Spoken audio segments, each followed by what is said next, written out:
So the other day, I'm reading an article in the Fraser Institute, which is a Canadian research organization that studies things like government spending and other topics that are of interest to Canadian taxpayers. This particular article was speaking about where Canadians spend their money. And as I read the article and then did some subsequent research in other articles throughout the Institute, I was struck by really two things. One of them is it's absolutely appalling where Canadians are spending most of their money. And the other I'm going to be talking about just a little bit later. So stay tuned. It's the Unconventional Entrepreneur Show.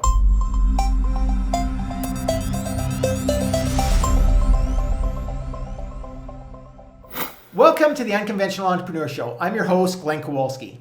Every week on this channel, you'll find new videos to help liberty-minded entrepreneurs and investors just like you find more personal, financial, and location independence. So be sure to hit the subscribe and the notification buttons now so you never miss your chance to find more freedom in this unfree world. So as I was reading this article, I was appalled to find out where Canadians were spending most of their money, and I'm going to talk about that in just a second. But I was also struck by one other thing as I started to dig more and more into their spending habits, and that's that if Canadians are willing to think outside of the box and outside of this frame that we've kind of been trapped around ourselves, I can easily save you 75% or more of your earnings. How can I do that? Well, let's take an average Canadian family who's making about $115,000 per year. If you're spending more than that or less than that, it doesn't matter. It's really the percentages that matter. So this average family, they're spending about $20,400 on rent. That's a Canadian average for a 3-bedroom apartment outside of a city center. Now, if you're in Vancouver, you're spending way more than that. If you're in some little town in Saskatchewan, you're probably spending a lot less. But let's use $20,400 as an average for Canadian. If you have a mortgage, you're probably paying about double that, depending on where you are. Once again, maybe more in certain centers, maybe less in others. The average family is also spending about $3,600 per year in restaurants, and they're spending about $8,400 on groceries every year. Then everything else that they spend, so their car expenses, their clothing, utilities, all those types of things, the average family is around $28,000 per year. The average family who's making $115,000 a year is spending around $28,000 on those things. But if you use a strategy that we're going to talk about in just a second that I call the playground strategy, we can take that number and we can drop that rent to about $13,000 per year. We can drop your restaurant expenses to about $1,600 a year. Groceries to about $4,100 or so, and all the other expenses that you use on a daily basis, we can drop that to around $14,000 a year. I'm going to include a link below to see where I came up with those numbers and how the strategy works, but just keep those numbers in mind because that becomes an automatic savings of about, for that average family, $33,000 per year. But that's really nothing, and that was something kind of extra that I found, a bunch of savings when I was looking into the strategies for Canadians. And it's really only the tip of the iceberg. And that's because of what Canadians' biggest expense is. And this surprises a lot of people because their taxes that Canadians are paying right now on their income is approximately 43% of their income. That's over double what they're spending on their shelter. It's about 4 times what they're spending on food, restaurants, and groceries combined. It's about 8.6 times what they're spending on their clothing.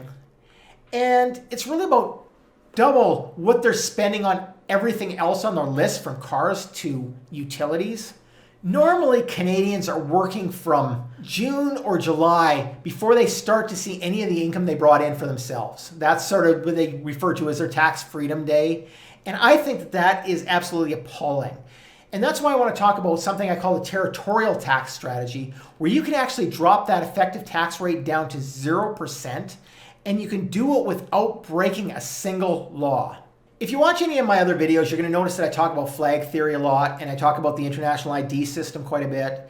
But really everything that we teach is around using legal strategies and creating different identities for different parts of your life. For example, you can create a tax residency for yourself, or you can create a business for yourself in a country that only taxes income within that country. So as long as you aren't earning an income within that country, you're not paying any tax and you're doing it legally. We also teach how to do things like spending time in countries that cost a lot less to live in. So for example, did you know that if you lived in Mexico part-time, your rent is about 179% less than it is in Canada, and things like restaurants cost 121% less than what you're paying right now? But the beauty is, and what a lot of people don't understand, is that that country where you're spending those time and you're using those dollars doesn't have to be the country that you legally live in. And those are only a couple of examples of some of the things that we teach in our videos and in the international ID system. In the trying times that we're living in right now, between COVID and just the whole world situation and the world economic situation, how things are done with printing dollars and so many things in the banking system, more and more people are realizing that staying put where they are, even though that might have been what they've been taught all their life, isn't necessarily the best move for them. And they're also realizing that by changing just a few things in their life, including where they spend their time and where they call home, again, which can be totally different places, they're seeing their cost of living drop, they're seeing their income potential going through the roof, and they're saving huge dollars on taxes, sometimes getting that effective tax rate down to 0, and they're doing it completely legally.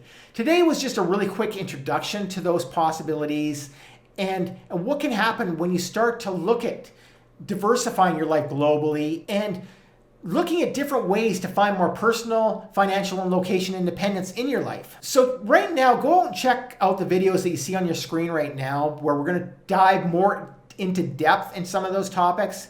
And you'll get more details on how changing the way you think about where you're stationed can really make a huge impact on your life extremely quickly. This is Glenn Kowalski from the Unconventional Entrepreneur Show, and I'll see you over there.